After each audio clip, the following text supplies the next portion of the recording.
Back Vijayawada Utsav 2025కు సర్వం సిద్ధమైంది. కాసేపట్లో ప్రారంభమయ్యే ఈ ఉత్సవ్ 11 రోజుల పాటు జరగబోతుంది. పండగతో ఆధ్యాత్మిక భావం విజయవాడ నగరంలో ఏ ప్రాంతం చూసినా విజయవాడ ఉత్సవ్ ఉట్టిపడేలా ప్రభుత్వ యంత్రాంగం ఏర్పాటు చేసింది. కార్నివాల్ పేరుతో ఇవాల్టి నుంచి అక్టోబర్ 2 వరకు సినీ, కళా, సాంస్కృతిక, క్రీడా వైభవాన్ని చాటే ప్రదర్శనలు ప్రజలను అలరించనున్నాయి. నగరంలోని 4 ప్రాంతాల్లో విజయవాడ ఉత్సవ్కు భారీ సన్నాహాలు చేశారు. 4 వేదికల ద్వారా వివిధ రకాలైన కార్యక్రమాలు చేపట్టి విజయవాడకు వచ్చే అతిథులకు వినోదాన్ని, ఉత్సాహాన్ని పంచబోతున్నారు. విజయవాడ ఉత్సవ్ 2025 పై ఏపీ డిప్యూటీ ఇన్పుట్ జయరాజ్ అందిస్తున్న స్పెషల్ గ్రౌండ్ రిపోర్ట్ ఇప్పుడు చూద్దాం.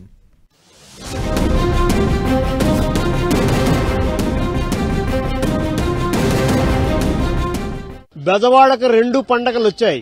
ఒకటి కనకదుర్గమ్మ అమ్మవారి దసరా మహోత్సవాలు, మరొక వైపు విజయవాడ మహోత్సవం. ఈ రోజు నుంచి విజయవాడ మహోత్సవం 11 రోజుల పాటు జరుగుతూ ఉంది. గతంలో ఎప్పుడూ లేని విధంగా సాంస్కృతిక ప్రదర్శనలు, డ్రోన్ షోలు, హెలికాప్టర్ రైడింగ్లు, అదేవిధంగా వివిధ రకాలైన కళాత్మకమైనటువంటి కార్యక్రమాలు, దీనితో పాటు సినీ రంగ ప్రముఖులు, సంగీత విద్వాంసులతో కచేరీ కార్యక్రమాలు అన్నిటి కూడా విజయవాడకి తరలి వచ్చేటటువంటి వివిధ రాష్ట్రాల నుంచి వచ్చేటటువంటి ప్రజల్ని అలరించడానికి దసరా మహోత్సవాల సందర్భంగా అనేక సాంస్కృతిక కళా కార్యక్రమాలన్నీ కూడా ఏర్పాటు చేసినటువంటి పరిస్థితి. 11 రోజుల పాటు విజయవాడ ప్రజలతో పాటు వేరు వేరు ప్రాంతాల నుంచి వచ్చేటువంటి ప్రజల్ని అలరించడానికి జరుగుతున్నటువంటి విజయవాడ మహోత్సవం ఎలా జరుగుతుంది, ఎక్కడెక్కడ ఏ రకాల కార్యక్రమాలు చేపట్టబోతున్నారనే అంశాల్ని 10 టీవీ వీక్షకులకి చూపించేటటువంటి ప్రయత్నం ఇది.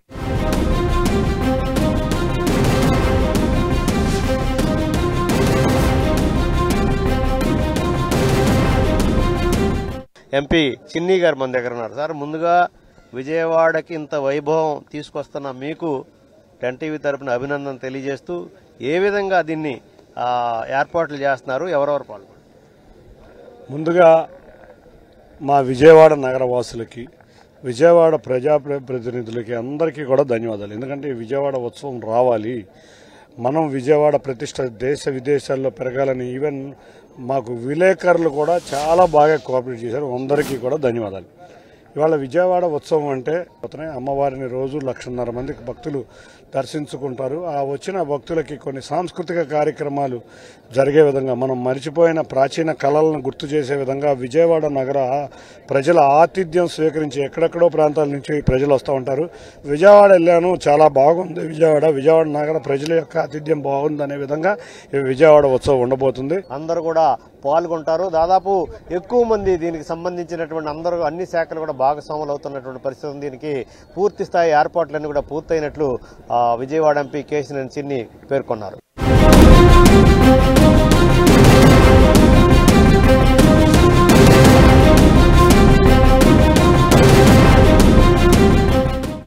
కృష్ణానదీ తీరం ఎన్నో పుణ్యక్షేత్రాలు కొలువైనటువంటి ఈ నదీ తీరంలో ఆధ్యాత్మిక శోభ సంతరించుకుంది. దసరా మహోత్సవాలు 11 రోజుల పాటు ఈసారి జరగబోతామని, ముఖ్యంగా విజయవాడ ప్రాంతంలో కృష్ణా నదీ పరివాహక ప్రాంతం అంతా కూడా ఆధ్యాత్మిక శోభతో కళకళలాడుతున్నటువంటి పరిస్థితి.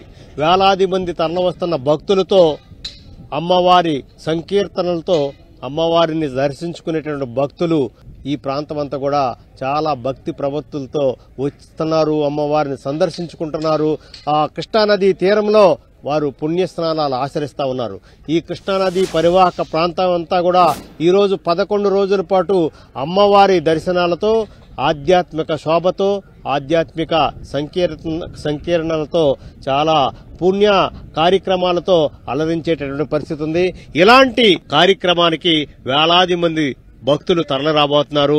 మొత్తం రాష్ట్రంలోనే కాకుండా, తెలుగు రాష్ట్రాల్లో కాకుండా వేరు వేరు రాష్ట్రాల నుంచి కూడా అనేక మంది అమ్మవారి భక్తులు వచ్చి మొక్కుబడులు తీర్చుకోవడం, అమ్మవారిని సందర్శించుకోవడం, వారి భక్తి ప్రవక్తుల్ని కూడా అమ్మవారికి కానుకలు సమర్పించుకోవడానికి తరలి వచ్చే భక్తులతో బెజవాడ మహానగరం అంతా కూడా కిటకిటలాడేటటువంటి పరిస్థితి ఉంది. మొత్తం మనం చూడొచ్చు, ఇక్కడ ఉన్నటువంటి పరిస్థితి మొత్తం అన్ని కూడా ఈ రోజు సాయంత్రం 6 గంటలకి విజయవాడ ఉత్సవాలు ప్రారంభించబోతా ఉన్నారు. ఇలాంటి కార్యక్రమానికి పూర్తి స్థాయిలో అటు మంత్రులు, అటు సినీ రంగ ప్రముఖులు, కేంద్ర రాష్ట్ర ప్రతినిధులు అందరూ కూడా ఈ కార్యక్రమానికి హాజరయ్యేటటువంటి అవకాశం ఉంది.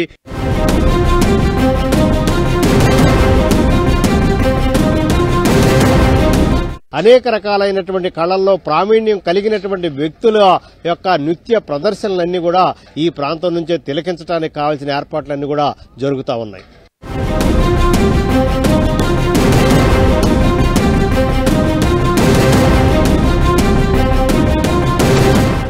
పదకొండు రోజుల పాటు జరిగే విజయవాడ ఉత్సవాల నిర్వహణ అంతా కూడా పూర్తయింది. ఏర్పాట్లన్నీ కూడా పూర్తయినటువంటి పరిస్థితి ఉంది. ఈ రోజు సాయంత్రం 6 గంటలకి విజయవాడ ఉత్సవాలు ప్రారంభం కాబోతామని, ముఖ్యంగా కృష్ణానది తీరంలో పొన్నమై ఘాటు దగ్గర అత్యంత వైభవంగా ఆంధ్రప్రదేశ్లో ఉన్నటువంటి కళలు, సాంస్కృతిక కార్యక్రమాలు, మొత్తం కళలకు ఉట్టిపడేటువంటి అంశాలన్నీ కూడా ఇదే ప్రాంతం నుంచి రాష్ట్ర ప్రజలకు తెలియజేసేటటువంటి ప్రయత్నం జరుగుతూ ఉంది. వివిధ రకాలైన కళాకారులు, అదేవిధంగా సాహిత్య సాంస్కృతిక రంగాల్లో ఉన్నటువంటి ప్రముఖులందరూ కూడా ఈ ప్రాంతానికి వచ్చి వారి ప్రతిభని మరొకసారి నిరూపించుకునే ప్రయత్నం చేయబోతున్నారు. ఇక్కడ మనం చూస్తే 23వ తేదీన కూచిపూడి శాస్త్రీయ ప్రదర్శన, వాగ్దేవి ప్రదర్శన, అభిజిత్ నైనర్ లైవ్ షోలు కూడా ఇదే ప్రాంతం నుంచి ఈ కనిపిస్తున్నటువంటి అతిపెద్ద వేదిక దగ్గర నుంచే ఇక్కడ నుంచి ప్రారంభించే అవకాశం ఉంది. మొత్తం మీద 24వ తేదీన శ్రీలేఖ బృందం శాస్త్రీయ ప్రదర్శన ఉంటుంది. అదేవిధంగా దీప్తి బృందం మహాభారత ప్రదర్శన, గీత భక్తి ప్రదర్శన కూడా ఇదే పొన్నమి ఘాట్ దగ్గర నుంచి కూడా చేయబోతా ఉన్నారు. మొత్తం మీద చూస్తే చకచక ఏర్పాట్లన్నీ కూడా పూర్తవుతా ఉన్నాయి. సాయంత్రం 6 గంటలకి ఈ ఉత్సవాలు ప్రారంభించి 11 రోజుల పాటు అతి వైభవంగా, కళాత్మకంగా, సాంస్కృతిక కార్యక్రమాలతో రాష్ట్ర ప్రజల్ని అలరించడానికి సిద్ధంగా ఉంటున్నాయి.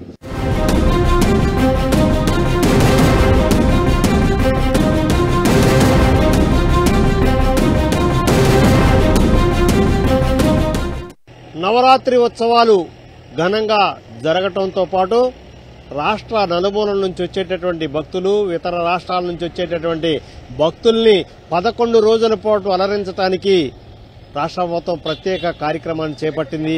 దాన్ని మనం ఇక్కడ చూడొచ్చు.